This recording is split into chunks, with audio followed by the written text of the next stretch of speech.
New York کے ایک نیلام گھر میں ایک ڈائناسور کا ڈھانچہ فروخت کے لیے رکھا گیا ہے جس کی بولی $80 لاکھ یعنی تقریباً 1 ارب 33 کروڑ پاکستانی روپے سے جلد ہی شروع ہونے والی ہے۔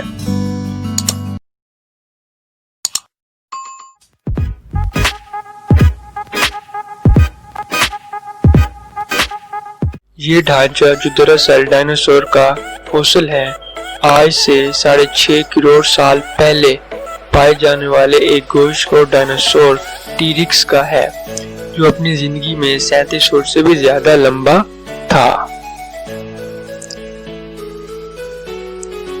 ڈائناسور کا یہ ڈھانچہ ایک نجی ادارے بلیک ہلز انسٹی ٹیوٹ آف جیولوجیکل ریسرچ انکارپوریٹڈ کی ملکیت ہے، جو لاکھوں کروڑوں سال قدیم جانوروں کے اصلی رکازات کے علاوہ ان کی ہو نقلیں بھی فروخت کرتا ہے۔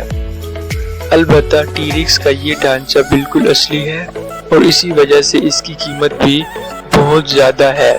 اس ادارے نے اسٹین دی ریکس کا نام دیا ہے۔ اسٹین اس لحاظ سے بھی منفرد ہے کہ یہ شمالی امریکہ سے ملنے والے ڈائناسور کے مکمل ترین رکازات میں شامل ہے۔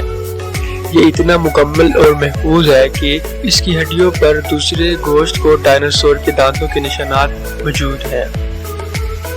اگرچہ سائنسدانوں اور سائنسی حلقوں میں رکازات کی نیلامی کو غلط سمجھا جاتا ہے، لیکن پھر بھی امریکہ سمیت کئی ممالک اسے قانونی حیثیت حاصل ہے۔